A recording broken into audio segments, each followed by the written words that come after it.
La parole de Dieu, ici on parle de la naissance de l'Église, n'est-ce pas? La parole de Dieu se répandait de plus en plus. Le nombre des disciples augmentait beaucoup à Jérusalem. Et une grande foule de sacrificateurs obéissait à la foi. La parole de Dieu se répandait de plus en plus. Le nombre des disciples augmentait beaucoup à Jérusalem. Et une grande foule de sacrificateurs obéissait à la foi. En lisant ce texte bien-aimé, il en ressort 3 choses. La parole de Dieu se répand. Deuxièmement, ceux qui la reçoivent deviennent des disciples. Troisièmement, l'obéissance de la foi.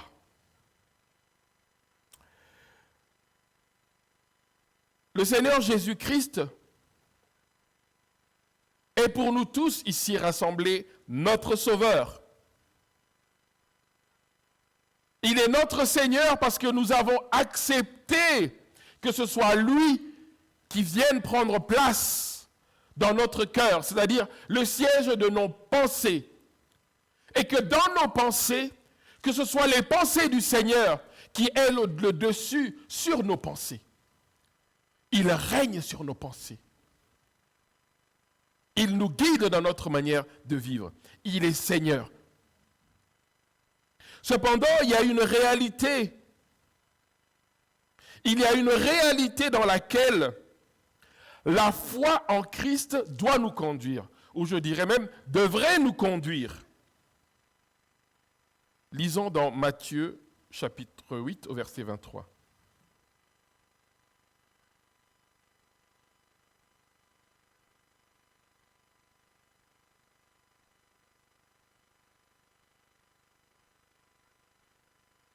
C'est l'épisode où le Seigneur va calmer la tempête.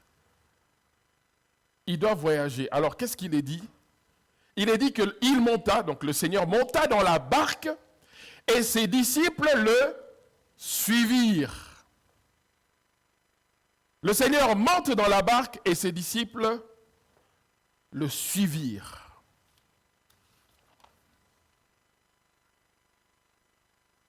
Le maître s'avance, où qu'il aille, les disciples le suivent. Et il en sera exactement pareil de tout le temps que le Seigneur sera avec les siens. Où il était, les disciples le suivaient. Le disciple suit son maître. Amen. Si tu es un disciple de Jésus, tu le suivras. Or, il n'est plus ici physiquement. Mais s'il était présent physiquement, on allait tous le suivre. Mais puisque nous avons cru sans l'avoir vu, est-ce que nous allons rester et dire « Ah, mais je ne le vois pas, donc je ne le suis pas ». Non. Heureux ceux qui ont cru sans avoir vu. Nous le suivrons, même si nos yeux ne le voient pas, nous le suivons. Nous le suivons à travers ses enseignements. Nous le suivons à travers ses préceptes, c'est-à-dire ce qu'il a dit.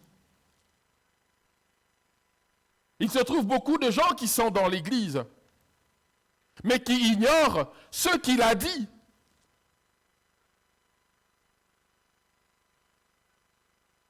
Que l'on ne nous trompe pas et ne nous trompons pas nous-mêmes. Le Seigneur Jésus a dit, il a parlé clairement comment il voulait que nous, vous et moi, nous puissions nous comporter. Comment vous et moi, nous devons vivre en tant que ses disciples. Les enseignements du Seigneur sont là, clairs. Mais combien le suivent? Nous avons trop pris l'habitude de chercher le raccourci qui va nous amener le moins d'efforts possible. Mais le Seigneur Jésus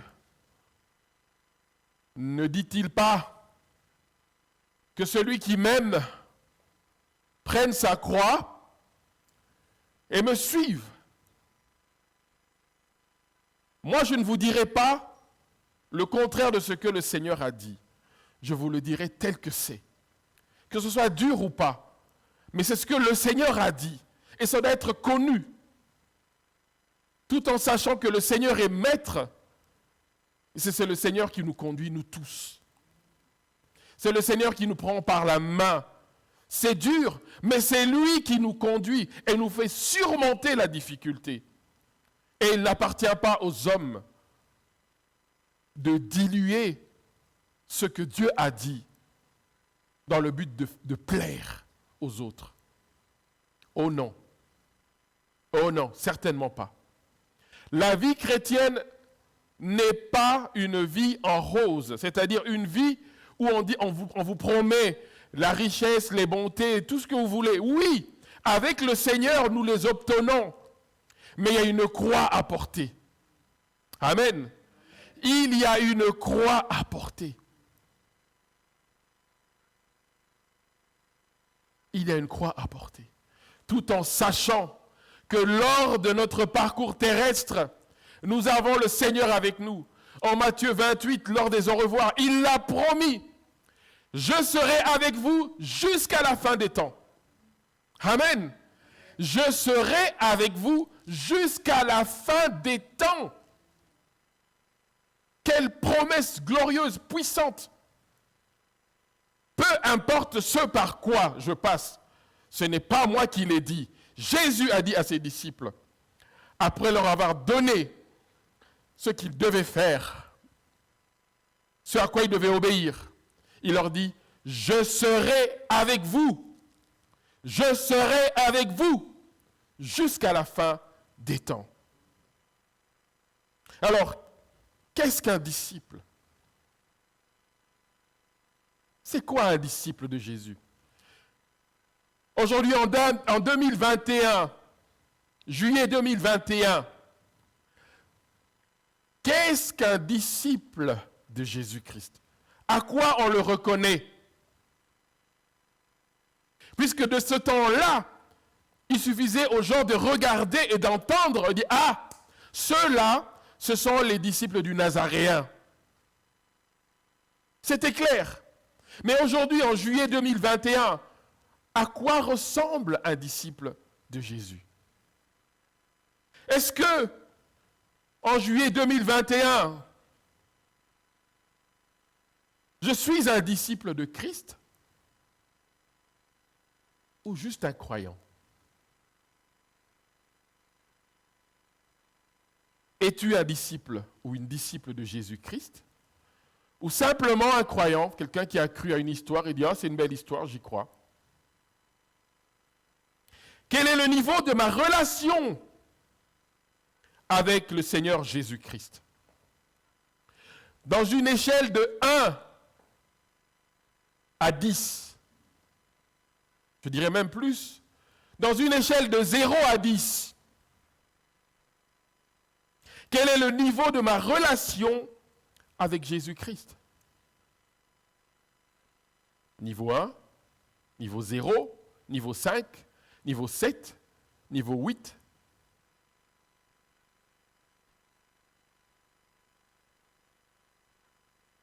Vous voyez, mes frères et sœurs en Jésus-Christ, ce sont là des questions auxquelles nous ne prenons pas suffisamment le temps de réfléchir. Ce sont là des questions auxquelles nous ne répondons pas. On n'y pense même pas, on n'y réfléchit même pas. Ouvrons dans 2 Corinthiens 13 et découvrons ce que l'apôtre Paul dit à ce sujet. C'est une belle exhortation pour nous, surtout des gens comme moi, je dirais qu'on est né dans des familles où on ne pouvait pas aller loin. Il y avait la parole du Seigneur qui était déjà là à la naissance, on tombe, il y a la croix, Il y a la prière. On ne savait pas aller loin de cela. Examinez-vous vous-même. Amen. Examinez-vous vous-même. C'est une affaire qui est personnelle. Je regarde ma relation avec mon Seigneur et je m'arrête un instant. J'arrête d'être dans l'activité, toujours faire des choses. Et je m'examine moi-même. Examinez-vous vous-même pour savoir si vous êtes dans la foi. Éprouvez-vous vous-même. C'est une question personnelle, comme le salut est personnel. Examine-toi, mon frère, ma soeur. Ça fait un temps que tu es avec le Seigneur. Quel est le niveau de ta communion avec le Seigneur? Es-tu juste un croyant ou tu es disciple? Arrête-toi un instant et pose-toi les questions fondamentales. Et si tu remarques que jusque-là, tu n'étais que croyant, est-ce que c'est trop tard? Bien sûr que non. Ça n'est pas trop tard. Jésus sauve encore aujourd'hui, maintenant. Amen. Jésus maintenant te tend les bras. Si tu le veux, du moins. Qu'il puisse éclairer ton intelligence. Qu'il puisse ouvrir la compréhension que tu as des choses du royaume.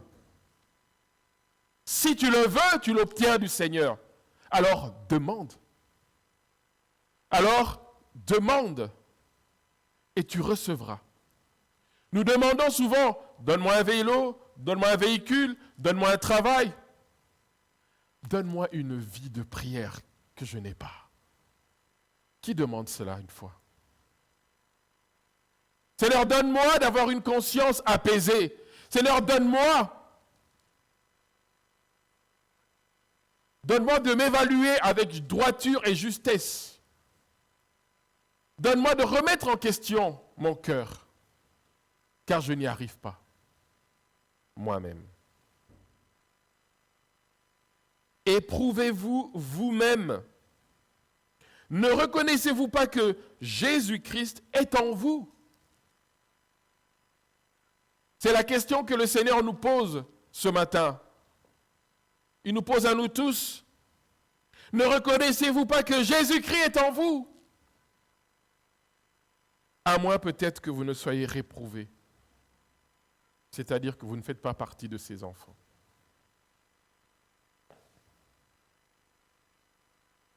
Bien-aimés, craignons-nous de regarder en face la façon dont nous vivons notre communion? Est-ce que c'est ça le problème? Est-ce que c'est une peur de découvrir en fait que peut-être que je n'ai jamais eu de communion avec le Christ?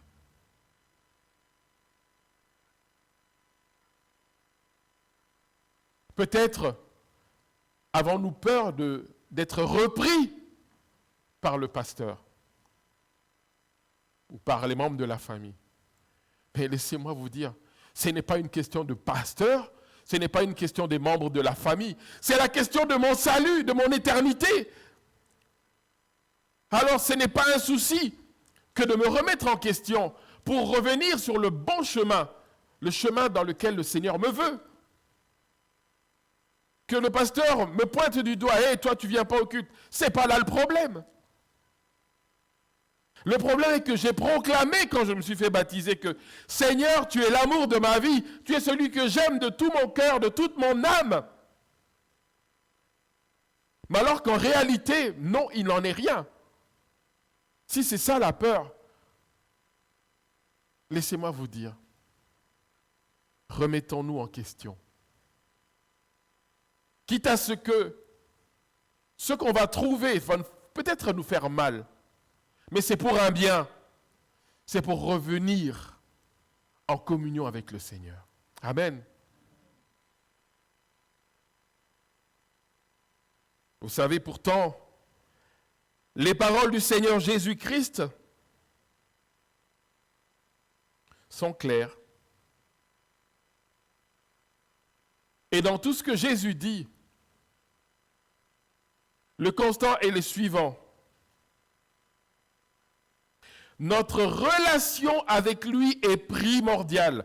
La relation que tu as, la relation que vous avez avec le Seigneur Jésus est primordiale. C'est important, c'est plus que important que nous ayons une véritable communion avec lui.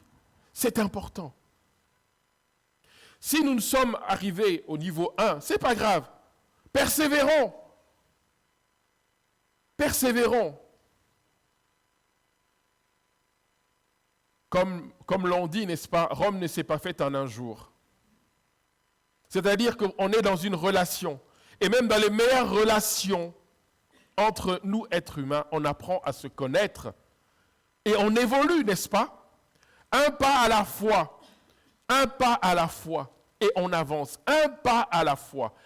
Quand on procède de la sorte, vous connaissez l'avantage, c'est quoi? Quand je mets un pas devant, avant que celui-ci passe en avant, je dois m'assurer que ce pied ici, il est stable, oui ou non? Si je me tiens sur une terre ou bien la dalle bouge, qu'est-ce que je vais faire? Je vais revenir, non, ce n'est pas un bon endroit. Mais lorsque je mets un pas en avant, avant que celui-ci passe devant, je dois être sûr que celui-ci, la terre sur laquelle je posais mon pied, est stable, je ne vais pas tomber. Alors j'avance l'autre. Et ainsi de suite. C'est comme ça. Les grands serviteurs de Dieu, ceux qui ont fait des signes, des prodiges et des miracles, ça ne s'est pas fait en un jour. Ça ne se fait pas en un jour. C'est une relation qui se construit. Amen. Elle se bâtit, peut-être dans les larmes, peut-être dans la sueur, mais elle se bâtit. Et c'est quand, après le temps passé avec le Seigneur, on regarde en arrière et alors on découvre le chemin passé. Aujourd'hui, nous savons prier. Mais il y avait un temps quand on nous désignait « Frères, à vous de prier ». On était tout tremblant, on se disait « Comment je vais faire? Je ne sais pas prier. Comment je vais faire? Je n'ai jamais parlé en public. Comment je vais faire? Je me sens mal à l'aise en public. » Puis aujourd'hui, nous arrivons à prier en public. Ça ne s'est fait pas en un jour. En ce qui me concerne, ça a pris peut-être 25-30 ans. C'est une relation qui se bâtit tout doucement à côté du maître. Regardez comment le maître fait. Lisez ce que le maître a dit. Apprenez les autres disciples. Comportez-vous en disciples. Vous écoutez et vous mettez en pratique. C'est comme un enfant qui apprend à rouler à vélo. Ce n'est pas toujours évident. Vous mettez l'enfant sur la selle, l'enfant tremble. L'enfant va tomber peut-être 1, 2, 3, 4, 5, 10 fois. Mais qu'est-ce que les parents nous faisons? Nous consolons l'enfant, on dit, remonte sur la selle. Et nous sommes là, nous l'encourageons jusqu'à ce qu'elle obtienne l'équilibre et l'enfant peut rouler. La relation avec le Seigneur Jésus est primordiale pour notre bien-être spirituel, pour notre croissance spirituelle, pour notre croissance tout simplement en tant que disciple. Comment voulez-vous, en tant que disciple, vous puissiez grandir sans la main du Seigneur qui vous tient par la main? Sans la patience. Oh, j'aime beaucoup donner l'exemple de comment nos ancêtres en Afrique et au Moyen-Orient transmettaient les valeurs et les connaissances. C'est totalement différent du système ex cathedra qu'on a ici en Occident, dans le sens que je vais prendre des élèves, je les mets devant moi et je dis. Et ce que je dis, les élèves, qu'est-ce qu'ils font? Ils doivent restituer cela. Le maître avait dit cela. Mais en Afrique, au Moyen-Orient et dans d'autres cultures, qu'est-ce que le maître? Le maître prend un étudiant, un élève, le maître va travailler et va juste dire à l'élève, regarde ce que je fais. Au début, il y aura des valeurs qui seront inculquées. La patience, l'endurance. Et après, quand le maître jugera que c'est bon, va prendre l'étudiant, le mettre à côté et dit, regarde ce que je fais. Jusqu'au jour où le maître prend l'élève et lui dit, fais ce que tu m'as vu faire. Fais ce que tu m'as vu faire. Alors maintenant, est-ce que l'étudiant va s'en sortir du premier coup? S'il est très doué, oui. S'il n'est pas très doué, non. Il va rater un peu. Est-ce que ce sera un sujet de blâme du professeur vers l'étudiant? Non. Il va dire quoi? Recommence. Recommence jusqu'à ce que tu fais exactement comme moi. Et c'est alors que vous verrez, si vous avez affaire avec un maître tailleur, un maître forgeron, un maître ferronnier, un maître menuisier, un maître en littérature, ou que sais-je encore, lorsque vous allez voir ses disciples, vous allez reconnaître sa marque de fabrique, vrai ou faux? Vous allez exactement trouver la maîtrise que le maître avait. Parce qu'ils ont appris à faire comme le maître faisait. C'est comme ça que vous allez voir des artistes et tout ça là, on vous dira, ah mais en regardant son tableau, j'ai l'impression de voir Claude Monet. On vous dira, oui, c'est un de ses disciples. C'est comme ça que le Seigneur veut que nous, ses disciples, nous fonctionnons. Que nous puissions faire ce que le Maître a fait. Dire ce que le Maître a dit.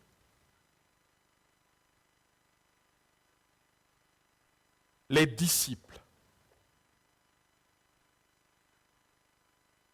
On s'appelle communément chrétien. Ah, je suis chrétien, je suis chrétienne. Mais les disciples, c'est le nom qu'on utilise communément pour désigner ceux qu'on appelle chrétiens. Vous et moi, nous sommes des disciples de Jésus. Disciples, c'est très explicite, c'est-à-dire des hommes et des femmes qui parlent et qui font les choses comme Jésus les a faites. Ce n'est pas flou, ce n'est pas ambigu, c'est très clair. Des hommes et des femmes qui font exactement ce que Jésus a fait, qui disent ce que Jésus a fait. En d'autres termes, notre discours fera que on nous reconnaisse, tu es un disciple de Jésus. Ta façon de prier, tu es un disciple de Jésus. Cette désignation, disciple, correspond parfaitement au caractère qui doit être celui de toute personne qui dit croire en Jésus-Christ. Un disciple, c'est quelqu'un qui est à l'école d'un maître. Amen. Nous sommes à l'école de notre maître Jésus-Christ. Un disciple, c'est quelqu'un qui est à l'école d'un maître pour recevoir des instructions, pour ensuite les observer, pour ensuite les mettre en pratique.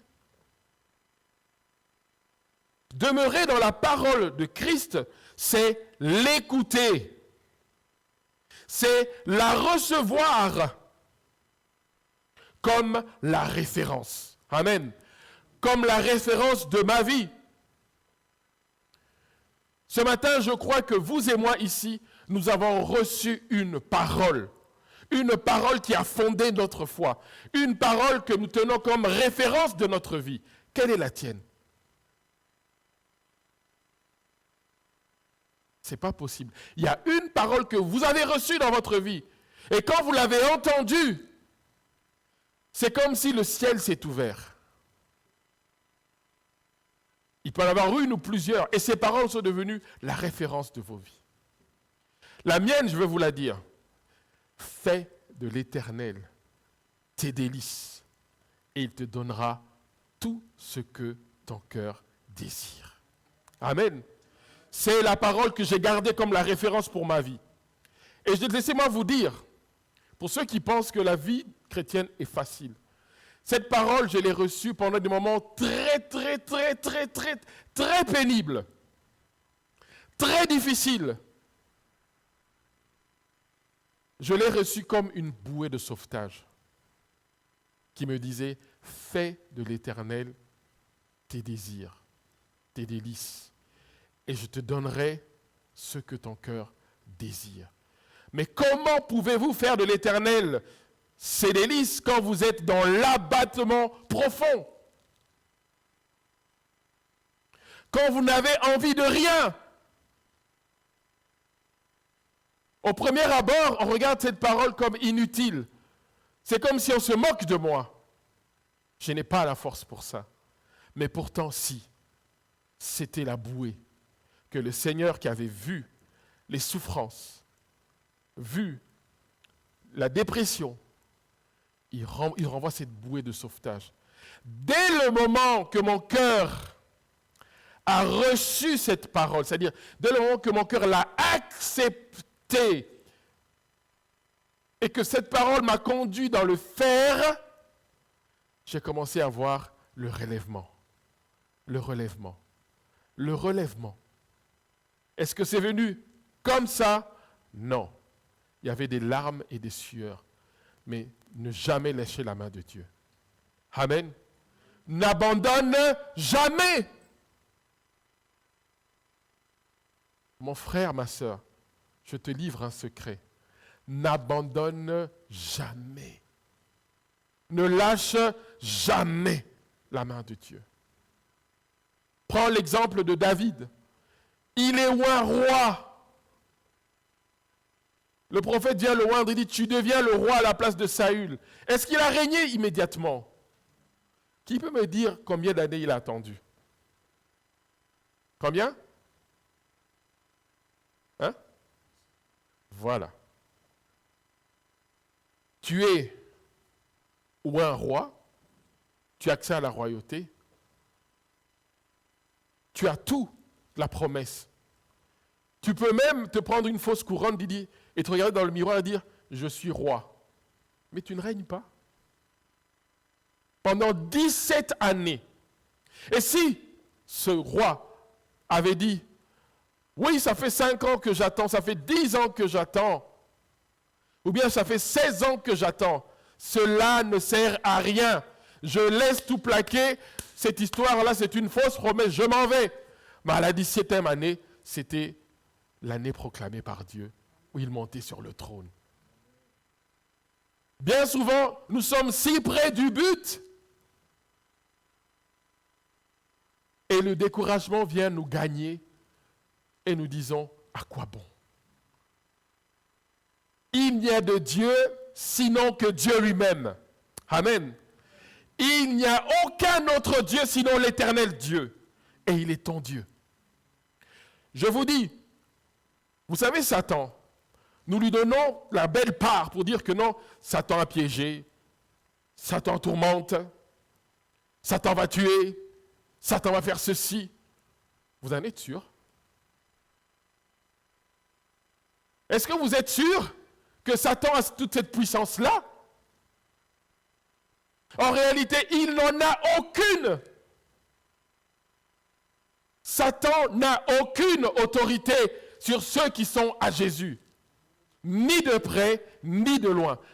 Aucune.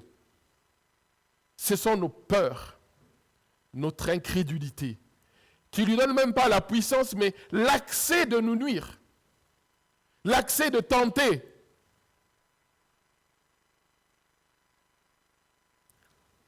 Arrêtons de lui donner un pouvoir qu'il n'a pas. Parce que quand Dieu parle, vous savez quoi? Lui aussi tremble.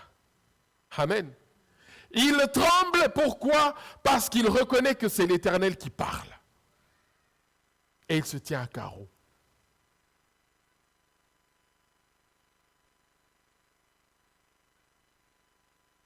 Un disciple, c'est quelqu'un qui est à l'école d'un maître pour recevoir ses instructions, pour ensuite les observer.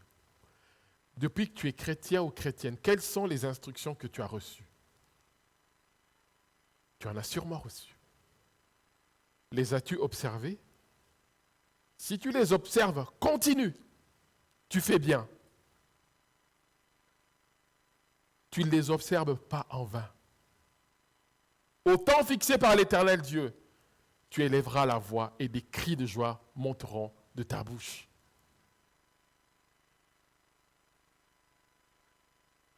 Demeurer dans la parole de Christ, c'est l'écouter, le recevoir comme la référence absolue, nous efforçant à l'appliquer chaque jour. Ma volonté d'homme n'est pas suffisante. Amen. Ma bonne volonté en tant qu'être humain n'est pas suffisante. Mais j'ai besoin de quoi? J'ai besoin de l'Esprit du Seigneur qui me prenne par la main et me montre le chemin. Je reconnais que par moi-même, je ne suis pas capable. Mais par l'Esprit du Seigneur, j'y arriverai. J'y arriverai. Par la foi, les montagnes se déplaceront. Amen. Toutes les montagnes seront déplacées. Peu importe leur taille.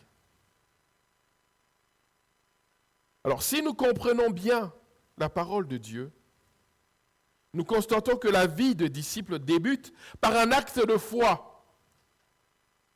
On a tous commencé par là. Quel a été notre premier acte de foi? N'est-ce pas le baptême? Notre premier acte de foi a commencé par le baptême. Nous nous faisons baptiser par la foi. Peut-être que nous ne comprenons même pas ce qui va se passer. On nous a expliqué, mais c'est un peu confus dans la tête. On est nouveau dans la foi. Mais la première obéissance de la foi, c'était notre baptême. Seigneur, prends ma vie. Seigneur, dans le baptême, je suis mort au péché. Et je revis avec toi. Tu es en moi.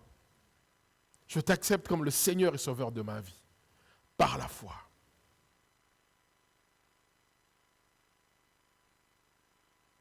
Notre baptême, c'est le premier pas, le premier acte de la foi. La volonté du Seigneur Jésus, lors de ses dernières transmissions, lors de ses dernières volontés à ses disciples, on est dans Matthieu 28, prenons nos Bibles dans Matthieu 28, au verset 20.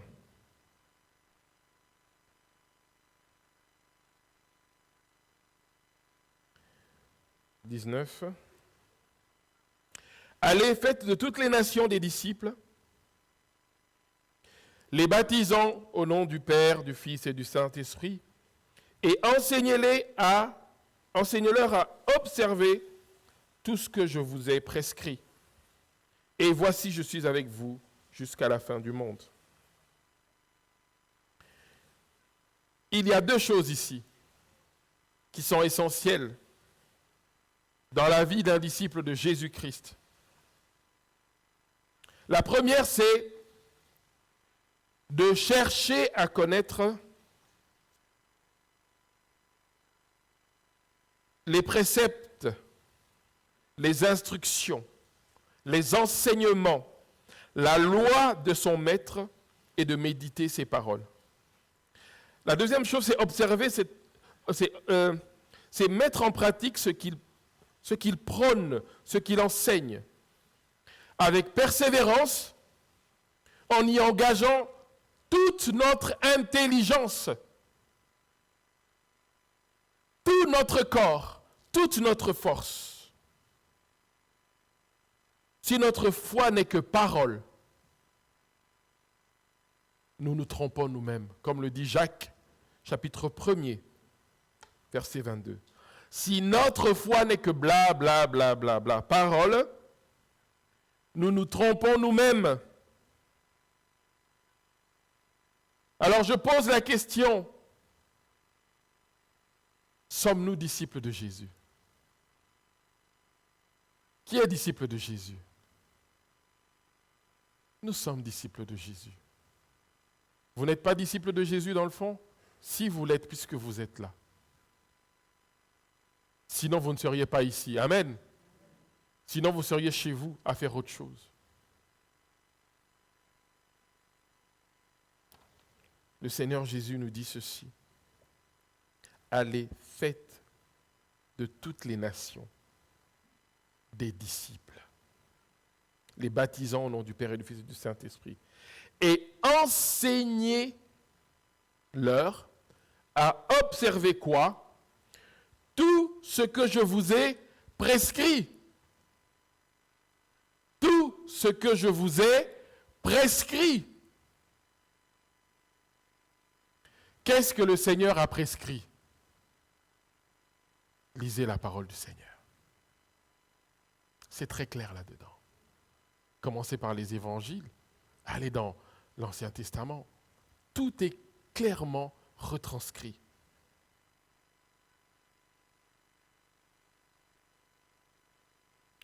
Vous savez, la vie chrétienne ne consiste pas seulement à des moments comme ici, pas seulement en réunion, où l'on chante, où l'on danse, où l'on prie. La vie chrétienne, c'est surtout la pratique quotidienne de l'enseignement de Jésus-Christ. Amen. C'est surtout ça. Parce qu'ici, on se voit 1 heure ou 2 ou 3 peut-être, et puis on rentre chez nous. Mais la plupart du temps, on n'est pas ensemble. Lorsque nous ne sommes pas ensemble, là où nous sommes disciples de Jésus. On nous reconnaît comme cela. Pourquoi nous nous efforçons, par l'aide du Saint-Esprit, à mettre en pratique ce que le Seigneur a dit. Alors, vous n'êtes pas ici. Et on vous trouve en semaine quelque part. Vous êtes un grossier personnage, vous sortez des gros mots, vous n'êtes pas très correct avec les gens, vous flouez les gens, vous faites tout ce que vous savez que vous ne pouvez pas faire. Qu'est-ce que les gens verront de vous? Un disciple de Jésus? Non. Ils verront un païen. Et comme Dieu est Dieu, ces personnes apprennent que, ah mais non, cette personne est chrétienne, elle va à l'église. Qu'est-ce que la personne va dire? Si c'est comme ça, être disciple de Jésus, je ne mettrai pas les pieds dedans. Parce que ce sont des gens qui font semblant d'être ce qu'ils ne sont absolument pas. Ils ne sont pas corrects. Vous qui vous baptisez, vous comprenez ce que je suis en train de dire? Votre nouveauté de vie, nouveauté de manière, nouveauté de pensée, nouvelle intelligence. Ce que vous savez qui n'est pas bon, ne le faites pas. Parce qu'à chaque fois que vous le faites, le Seigneur est attristé. Amen. Repentez-vous et revenez auprès de lui.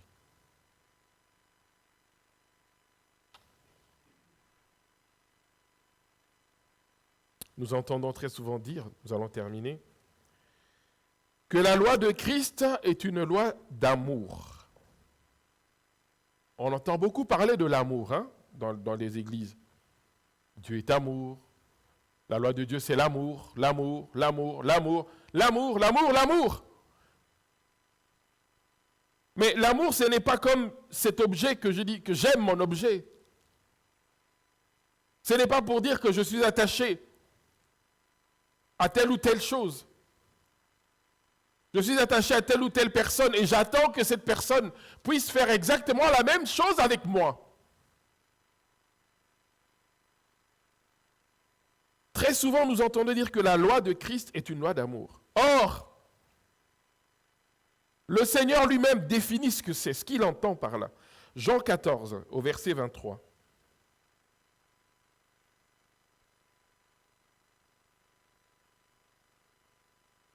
Jésus lui répondit, « Si quelqu'un m'aime », j'aimerais qu'on le lise ensemble. Amen. À 3, on le lit ensemble. 1, 2, 3. Jésus lui répondit, « Si quelqu'un m'aime, il gardera ma parole, et mon Père l'aimera. Nous viendrons à lui et nous ferons notre demeure chez lui. » Si quelqu'un m'aime, il gardera ma parole, et mon Père l'aimera. Nous viendrons à lui et nous ferons notre demeure chez lui. C'est une clé que je vous donne. C'est une clé que je vous donne ce matin. Prenez-la et ouvrez la porte qui est fermée dans votre vie.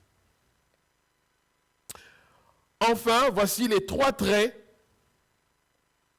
d'un vrai disciple de Jésus.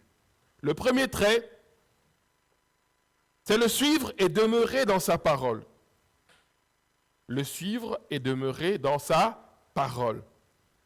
C'est l'obéissance de la foi. Jean 8, verset 31. L'obéissance de la foi. Le deuxième trait d'un disciple de Jésus, c'est porter du fruit. Avoir une vie qui correspond à ce que le Seigneur attend. Le troisième trait, c'est avoir de l'amour les uns pour les autres. L'amour les uns pour les autres. Ne confondons pas l'amour avec les sentiments. Amen. L'amour, sentiment. Les sentiments évoluent, n'est-ce pas? Amen. Les sentiments évoluent. L'amour demeure.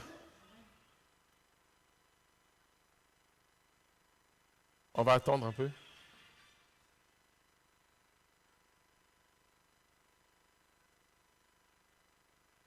Est-ce que chacun peut mettre son téléphone en mode avion pour qu'on n'ait pas... S'il vous plaît, prenez l'habitude de le faire. Donc voilà, il y a l'amour, qui est la personne de Jésus-Christ, qui s'est donné à la croix pour nous. Et il y a les sentiments. Les sentiments évoluent. Mais l'amour demeure. C'est la seule chose qui demeure. Jusque dans l'éternité, l'amour demeure.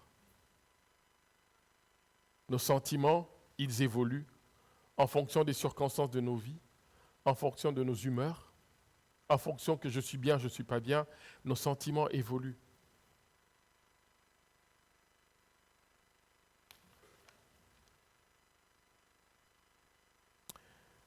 Je vais terminer par vous dire que ce n'est pas toujours facile d'être un disciple de Jésus. Ça n'a jamais été facile. Qui peut me dire de quoi sont morts les 12? Amen. Les 12, comment sont-ils morts? Quelle a été leur vie?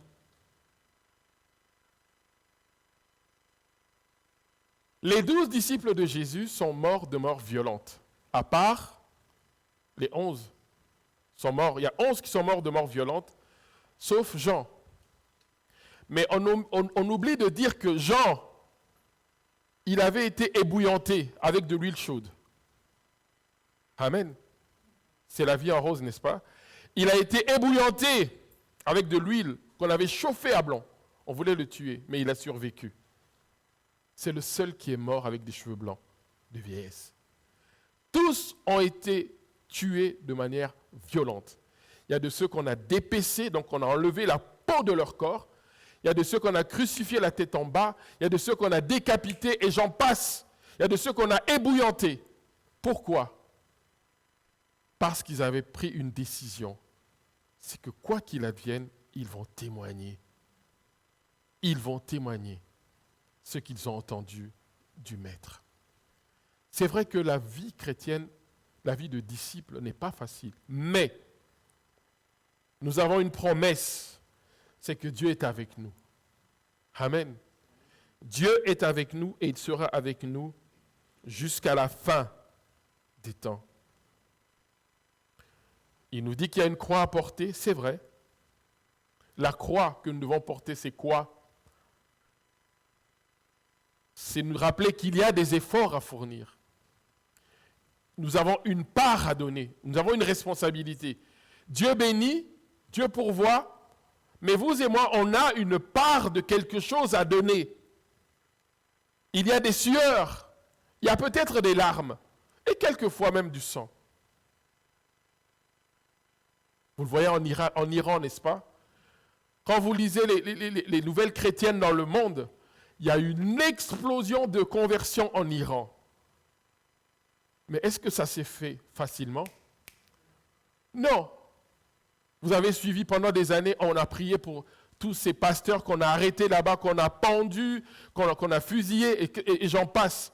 Il a fallu que le sang coule, que des gens donnent leur vie, pour que maintenant, les gens disent ce n'est plus possible autrement, on se donne à Jésus-Christ.